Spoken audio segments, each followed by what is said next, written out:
اچھا، تیسرا اس کا لنک اسٹیبلش کرنا ہوتا ہے کہ جو اس وقت کی کوئی ٹاپ کی خاتون ہو، مطلب کہ وہ ماڈل ہو گئی، کنزی بلال ہو گئی، ٹھیک ہے نا، کہ مطلب کہ نرگس ہو گئی، دیدار ہو گئی، کوئی اس ٹائپ کی جو ماڈل ہے، مطلب کہ اگر لیول ہے نا، اگر وہ مطلب کہ اب میرا مطلب برانڈس روڈ سے ہے تو وہ نرگس دیدار ہوگا، ٹھیک ہے. اور اگر وہ کوئی ممی ڈیڈی گروپ ہے ذرا پڑھا لکھا، LGS ہے اور LSE Lahore school of economics type کا لیول کی کوئی چیز ہے، تو پھر اس کا خیال ہوگا کہ ایمان علی یا اس لیول کا ہے، کوئی خاتون کے ساتھ بھی ان کے کوئی سلسلہ جنبانی جو ہیں وہ جڑے ہوں، اور وہ ان کی خدمت میں بھی کوئی مہینے کے کچھ گلہائے عقیدت پیش کیا کرے. یہ نا ایک انٹرنیشنل فنامنا بھی ہے، اور پاکستان کے اندر تو یہ ڈیفینیٹ ہے کہ جیسے ہی آپ کی ورتھ ایک سرٹن لیول سے اوپر جاتی ہے، آج کل میں کہتا ہوں کہ 1 ارب روپے سے اوپر جاتی ہے، تو پھر یہ والے فائر والز اس کے گرد کرنا بند ہو جاتا ہے. میں نے بہت سارے لوگوں کو دیکھا کہ جن کی ورتھ اس سے زیادہ ہو گئی تھی بیکاز آف ڈفرینٹ ایشوز. مطلب کسی زمانے کے اندر جو 65 کی جنگ لگی تھی، تو اس کے نتیجے میں بہت سارے لوگ راتوں رات امیر ہو گئے تھے. وہ یار یہ جو ہمارے سیگل ہیں، یہ دوسری جنگ عظیم میں بنے تھے، کیونکہ اس وقت وہ جو بوٹوں کے جو سول لگتے تھے ربر والے، تو ربر برما میں بنتا تھا، تو وہاں سے برما میں جو وہ ساری سپلائیز وغیرہ جو اتحادی فورسز کو تھیں، جو بوٹوں کے ربر سول تھے ان کی یہاں سے جاتی تھی. پھر چمڑے کی بہت ساری چیزیں ہوتی تھیں، ہتھیاروں کی. تو برِ صغیر کے اندر سارا جو چمڑے کا کاروبار تھا وہ تو مطلب کہ مسلمانوں کا تو صرف گوشت کھانے تک ہے نا، اس کے بعد سارا کام جو ہے وہ ماتا کے بچے ہی کرتے تھے. تو اس وقت یہ ان کاروبار کے اندر آپ ابھی بھی کراچی میں پرانے بزنس مین دیکھیے، جو ٹریڈیشنل فیملیز ہیں وہ آپ کو ان بزنس سے جڑے ہوئے نظر آئیں گے، اس طرح کے بزنس سے.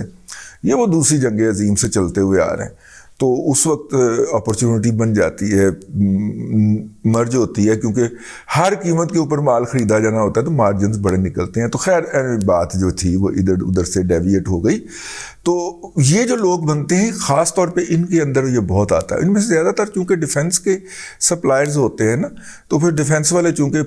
پالیٹکس میں انوالو ہوتے ہیں، گورے بھی ہوا کرتے تھے پاکستان برِ صغیر کی پالیٹکس کے اندر، اور ان کے جو ورثا ہیں وہ اب بھی ہوتے ہیں، تو وہ ان کو سیاست کے اندر بھی اچھا مقام دلا دیتے ہیں. گھما کے بعد میں یہاں پہ لانا چاہ رہا تھا.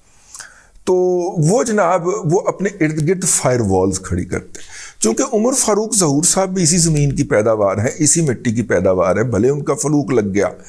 اسکینڈینیوین کنٹری کے اندر اور آ کے وہ دبئی کے اندر ان کا ٹانکا فٹ ہو گیا دبئی کی رائل فیملی کے ساتھ، لیکن پچھوں ہی گئے تھے ساڑھے ورگئی شودہ ہی نے نا. تو ان کے تعلقات پاکستان کے اندر پھر وردی والوں سے تو بہت گوڑے ہوں گے اور ہیں، ٹھیک ہے نا. وہ تصاویر جو سوشل میڈیا پہ پڑی ہوئی ہیں اس سے آپ کو لگتا ہے. تو وردی والا تو وہ آپ کھانا پورا ہو گیا. دوسرا فانہ وہ جو خاتون میں نے کہی نا، میں وہ والا لفظ استعمال نہیں کرنا چاہ رہا جن کے ہاں سیڑھیاں چڑھ کے جایا جاتا ہے، لیکن وہ خاتون، تو وہ خاتون کے لیے کا کھانا فٹ کرنے کے لیے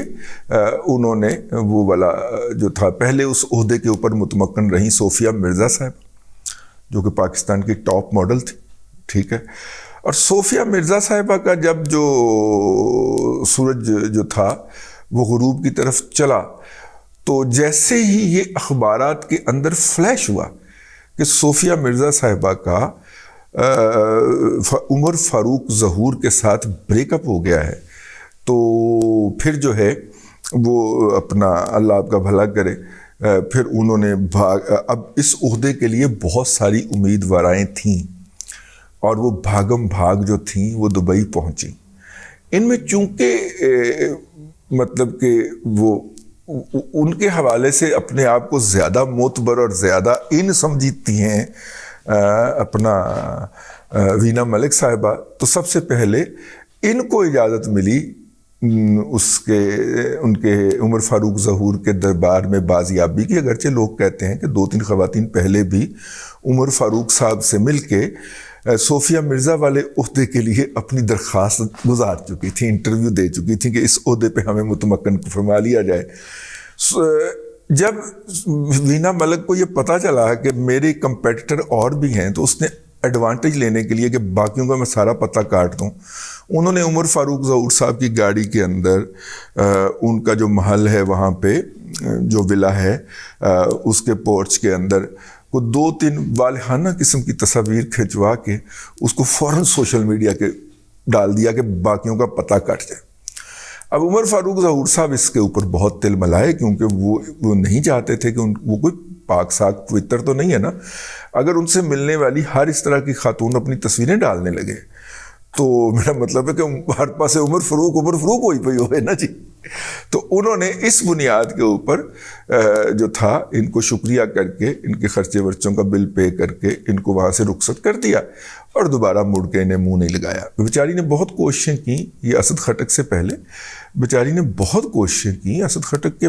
سے بریک اپ ہونے کے بعد بھی انہوں نے بہت کوششیں کی کہ اس عہدے پہ ان کو متمکن کر لیا جائے جس پہ صوفیہ مرزا فائز تھیں، لیکن وہ نہیں مانے۔ ٹھیک ہے، انہوں نے کہا نہیں ہے، یہ جو تم نے سوشل میڈیا پہ ڈالا ہے ناکام۔ اچھا، سوشل میڈیا پہ یہ ہوتا ہے کہ آپ ایک چیز ڈالی، آپ نے ریموو بھی کر دیا نا،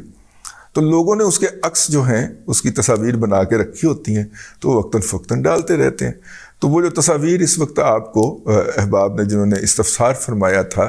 کہ یہ تصاویر کا کیا معاملہ ہے، تو وہ تصاویر اس موقع کی، اس جنگ کی ہیں، اس یدھ کی ہے جو کہ یدھ پڑا تھا، اور بہت ساری خواتین جو تھیں وہ اس نوکری کے لیے اپلیکنٹ تھیں اور جا کے دبئی انٹرویو دے رہی تھیں، اور الحمدللہ ان میں سے سب کی سپلی آ گئی تھی، سب ناکام ہو گئی تھیں، اس لیے وہ سیٹ ابھی بھی خالی ہے۔ اگر ہمارا یہ پروگرام دیکھنے والی کوئی اس طرح کی یوتھیا خاتون ٹرائی کرنا چاہیں تو ان کے لیے صلاح عام ہے۔